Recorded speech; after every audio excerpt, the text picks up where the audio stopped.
Bonjour, bienvenue, entrez chez moi, je vous en prie.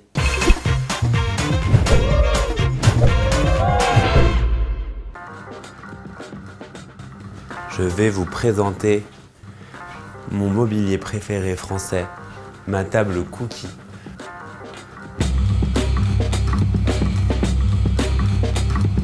Donc là on est chez moi, dans mon petit appartement parisien. Je l'ai pensé un peu comme mes restaurants, donc avec cette cuisine ouverte qui invite vraiment à aller cuisiner. Au moment d'emménager dans cet appartement, je me suis souvent demandé quelle serait ma table basse. Celle-ci c'est la première et pour le coup, je suis formel, je l'adore. Je la personnifie énormément cette table. Déjà elle a un poids fort pour moi parce que je l'ai reçue pour mon anniversaire de 30 ans de la part de tous mes amis. Et donc il y a un petit peu une part de tous mes amis dans cette table. J'ai l'impression d'avoir un copain à côté de moi. Et puis en plus elle appartenait d'ailleurs au développement d'un projet d'un restaurant.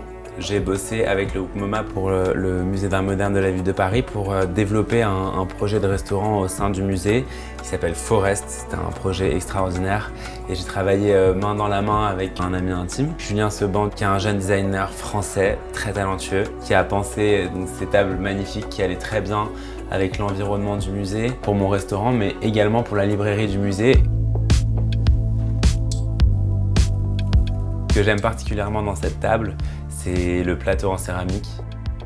C'est une belle référence de l'artisanat français. Ce plateau-là en particulier a été réalisé par la céramiste Fabienne Lossi. Et la double cuisson qui est réalisée sur cette céramique finalement amène des craquelures. C'est une technique qui s'appelle le Raiku, qui est une technique japonaise qui donne vraiment un effet presque de vivant puis figé, assez intéressant.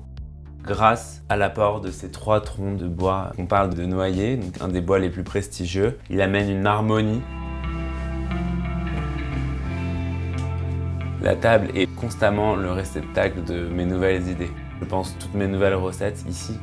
Cette table m'accompagne aussi pour pouvoir nourrir un peu de tous les éléments qui m'entourent, que ce soit des bouquins d'art, de musique, de voyage ou même de cuisine évidemment. Et puis tout plein de petites feuilles sur lesquelles je dessine ce qui me passe par la tête.